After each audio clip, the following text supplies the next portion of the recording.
যে আইন, এটা আমরা দেখেছি। দ্বিতীয় আমরা দেখেছি বর্গা আইন, শ্রেণী সংগ্রামকে সেটাকে বিকশিত করা, সম্প্রসারিত করা, মজবুত করা। 13,440, মাত্র 13,440। তখন এত নেতৃত্বে সরকার প্রতিষ্ঠিত হয় 14 জানুয়ারি। যে 1978 সালে জানুয়ারি আমাদের লড়াই সংগ্রাম আমরা চালিয়ে যাব, আদায় করে আমরা ছাড়ব বলতে পারেন, তাতে কোনো অসুবিধা নেই। সুতরাং এই কাজটা, এইগুলো জনগণের ভোটে,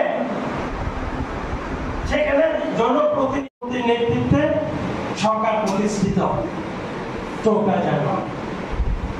ত্রিপুরা খ্যাত মজুর ইউনিয়নের আজ হচ্ছে 46তম প্রতিষ্ঠা দিবস।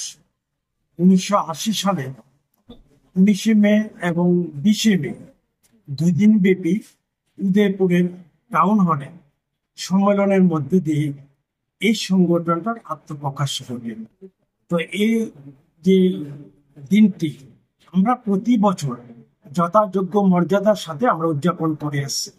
সেখানে পতাকা উত্তোলন হতে পারে, তারপরে শহীদ ব্যক্তিদের শ্রদ্ধা জানানো, তারপরে কোথাও কোথাও সেখানে আলোচনা সভা সংগঠিত করে। তো আজকে গোটা রাজ্যে ধর্মনগর থেকে সাবরুম পর্যন্ত প্রতিটা বিভাগের একাধিক স্থানে এই দিবসটা সেখানে উদযাপন করা হচ্ছে। আজকে আগরতলা শহরে পশ্চিম জেলার উদ্যোগে আমরা এই যে দিবসটি সেটাকে উদযাপন করছি।